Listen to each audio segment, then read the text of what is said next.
अस्सलाम वालेकुम दोस्तों, कैसे हैं आप सब? उम्मीद करता हूँ खैरियत से होंगे और जहाँ भी होंगे खुश होंगे। खुदा आप सबको हमेशा खुश रखे। मेरा नाम अज़ान है। ये कहानी बिल्कुल हकीकत पर मबनी है। हो सकता है आप में से कई लोगों ने ये कहानी पहले भी सुन रखी हो।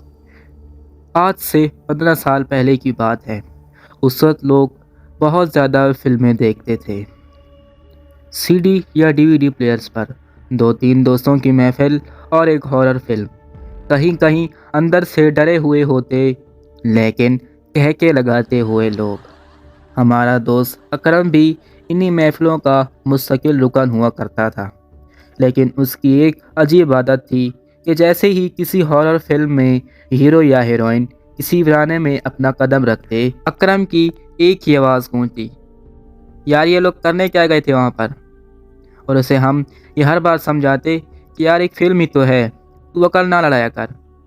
एक रात गांव के आसमान पर सितारे चमक रहे थे, मगर उनकी रोशनी किसी नामालूम खौफ के आगे हारी हुई महसूस हो रही थी। वो रात सब रातों से मुख्तलिफ थी।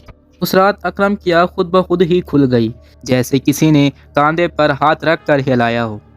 दूर चलती हुई हवाओं में किसी ने उसका नाम पुकारा हो। वो पुकार जो कानों से ज़्यादा हड्डियों में उतर रही थी। अब्बा की डांट के खौफ से अकरम ने सुबह काजिब को दिन की रोशनी समझ लिया।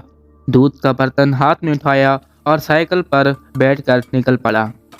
लेकिन रास्ते में हवा की ठंड वो नहीं थी जो फजर से कबल होती है। उसमें एक अजीब बोसीदा सा लम्स था, जैसे हवा में किसी पुरानी कब्र की मिट्टी मिली हो। गांव से निकलते ही हवा का रंग बदल गया। रास्ता वही था, मगर सन्नाटा। सन्नाटा नहीं, दबाव था। ऐसा दबाव जैसे कोई बहुत बड़ा वजूद इसके साथ साथ चल रहा हो। वो एक पुराने स्कूल के करीब पहुंचा। ये वही स्कूल था जिसके बारे में लोग कहते थे कि ये कब्रिस्तान के साथ नहीं, बल्कि कब्रिस्तान पर ही बनाया गया है। और फिर अकरम की आँख पत्थर जैसी हो गई हो।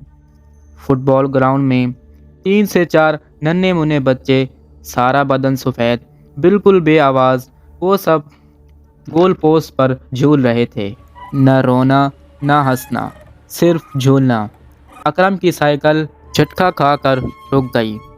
उसने ऐसा महसूस किया जैसे किसी भारी वजूद ने मजबूती से उसकी साइकिल पीछे से पकड़ रखी हो।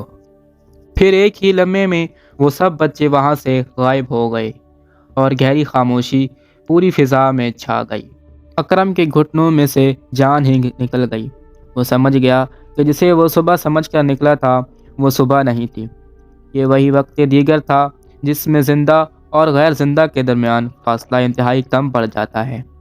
अकरम ने आयतें पढ़ना शुरू कर दी। कहीं कहीं ज़ुबान लड़खड़ा जाती, कदम जैसे किसी दलदल में धंस रहे हों। उसने साइकिल को धकेलना चाहा, मगर ऐसा लगता जैसे कोई भारी वजूद उसके पीछे लटका हुआ हो, जैसे वो बच्चे अभी भी झूला झूल रहे हों, लेकिन बस नज़र ना आ रहे हों। जैसे तैसे करके अकरम घर पहुंच ही गया। घर पहुंचते ही वो बेहोश हो गया। वो 3 दिन तक अजान में रहा।